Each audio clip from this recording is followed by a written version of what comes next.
Hey everyone, Sean here with Apollo Scooters. Few riders stop to think about the maintenance of their scooter, making it one of the most overlooked topics, yet arguably the most important one. Let's face it, our electric scooters take a beating. From slamming the brakes to hitting curbs and working the suspension, it's no wonder why many scooters fail to make it through their first year. However, we've got some good news for you. With regular maintenance, you can beat the odds and keep your scooter on the road and out of the repair shop. Regular tune-ups every 6 months or so will dramatically increase your scooter's lifespan. A tune-up consists of the following steps: checking tire pressure, lubricating the bearings and the suspension, brake adjustments, and just general tightening of screws. Now in order to make these adjustments, you're going to need a few tools. Now you should have most of what you need already laying around the house, but if you're missing anything, don't worry. We've linked to each product you'll need in the description box below.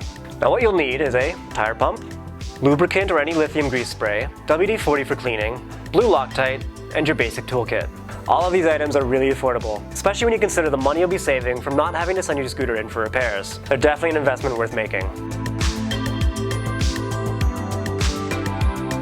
Let's get started with a tire pressure check. The ideal tire pressure for Apollo scooters is 50 psi. Few riders know that the leading cause of flat tires is actually overinflation. In other words, the easiest way to avoid flats is to ensure your tires are correctly inflated. To get started, place your scooter on a bench, chair, or box, making sure the tires are easily accessible. Starting with the front tire, locate the air valve and remove the safety cap. Then, attach the air hose and tighten it until it's secure. You should then be able to power on your electric pump and get a read of the current tire pressure. If it's below 50 psi, start to inflate the tire until the dial reaches exactly 50. If it's above 50 psi, deflate the tire by pushing down on the air valve mechanism.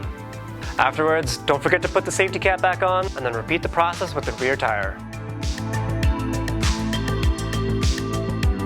Next up, let's lubricate the scooter's bearings. Start by grabbing a can of lubricant, and we recommend using the brand Jigaloo.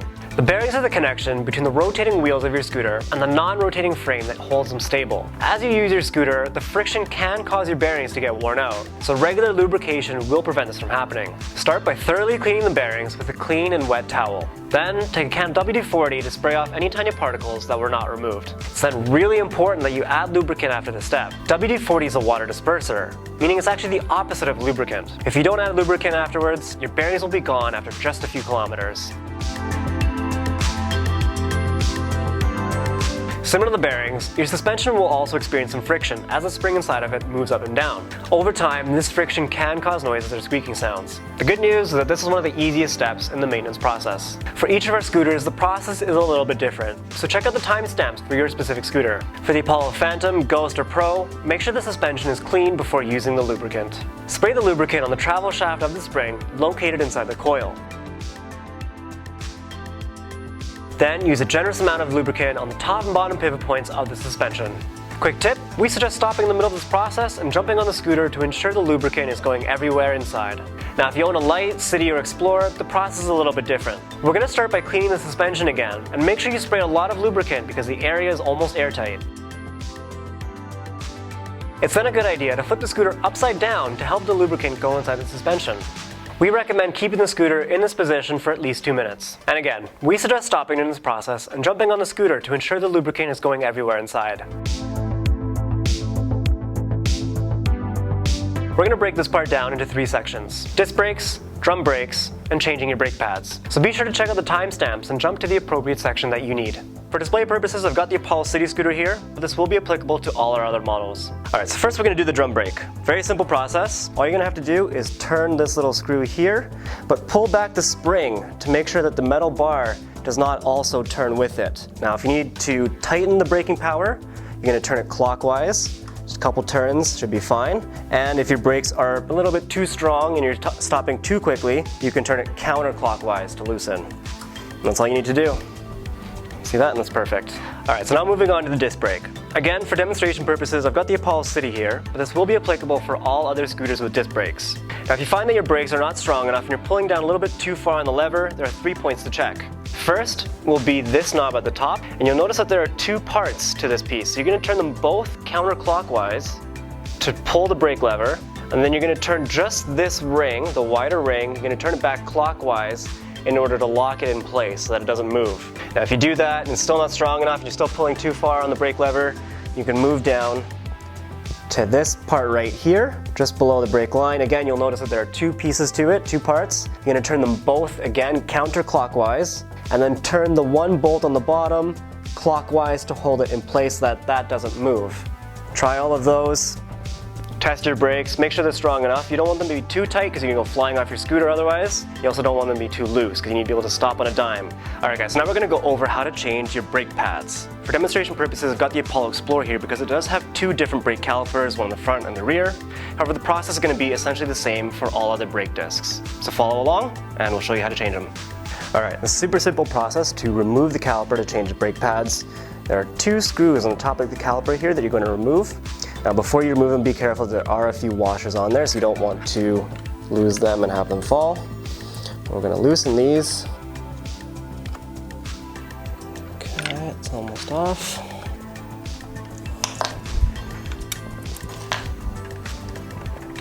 Careful not to lose any of the parts. You can see there, I'll flip that around. We've got the screws, two washers, and the brake pads are right there.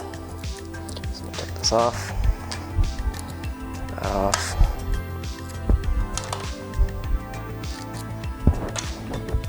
Now you can see the two brake pads held in with magnets, so you may need some pliers or tweezers to pull them out. And that just slides right out. Now you can see this one's brand new, brake pad's still in really good condition, so I'm not actually going to change this. But once you have your new ones, all you have to do, slide them in, and they pop back into place. Place there. And then, once you have that, take your washers back. Place them back on the caliper. Okay, once I have everything lined up again, place that back over the brake disc and line them back up with these screw holes. Alright, now this is a fairly simple process. Might be a little tricky to line everything up again properly past the fender, but now that I have my screws there, tighten everything back on. Make sure those are on there tight. Couple extra turns to make sure. Good. And good. Alright, that's the front one. Alright, so that's how you change the brake pads on the front caliper. Now let's move on to the rear. Alright, so now we're going to change the brake pads on the rear caliper of the Explorer. Again, the process is essentially the same for most of the scooters that have brake discs. We're going to have to remove these two screws at the top of the caliper to take it off. However, you will notice for the Explorer the fender kind of gets in the way, so I'm going to remove them. It's got four little screws here that I'm going to take out. One, two, three, and last, four. Fender just pops right off, and now I've got easy access to the brake caliper and the screws I need to remove. So, give those a couple turns to loosen them first. Now it will be a little bit easier than the front caliper because everything is upright. Once I have that loose, I should be able to just take it off with my hands. One, and slide those washers out, and two. Slide the washers out, and brake caliper just comes right off. Again, you'll see brake pads easily accessible. However, the difference here is that they're held in with a pin at the top. Just take your pliers, you're going to bend this back till it's straight, and that should just slide right out. And you can pull the brake pads out with your fingers pretty easily. You'll see this one's brand new, hasn't been used, so I'm not actually going to replace the brake pads for this one. But when you put your new pads in, they're held there with magnets so it doesn't fall out. And make sure that you put the pin back in. Grab your pliers again. Bend that back to hold it in place.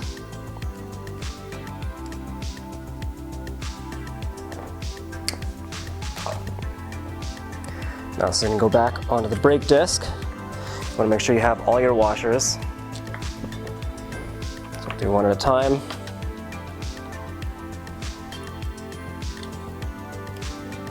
Make sure you have all your washers. Being careful to put them back in the right order. We'll do this one at a time.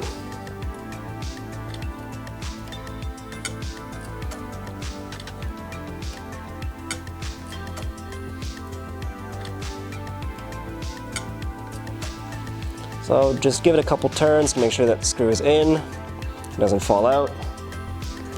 And then you can do the other set. Give that a couple turns, it should be set. I'm going to go ahead and tighten this. Okay, that's done.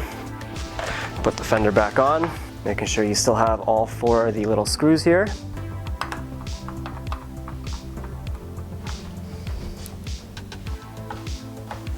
Alright, and that's it. Your brakes should be good to go. Whole process should only take you about 5 to 10 minutes. If you've done all of that though, and you find your brakes still aren't strong enough, or you need more detailed instructions on how to adjust your actual brake caliper, be sure to check out the link in the description box below, or feel free to reach out to us and talk to our support team.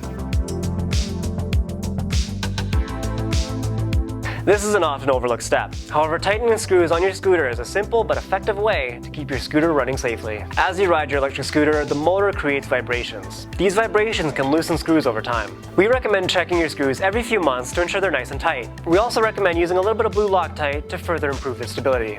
For all our scooters, some of the common spots you want to check the screws are the wheels, suspension, and handlebars.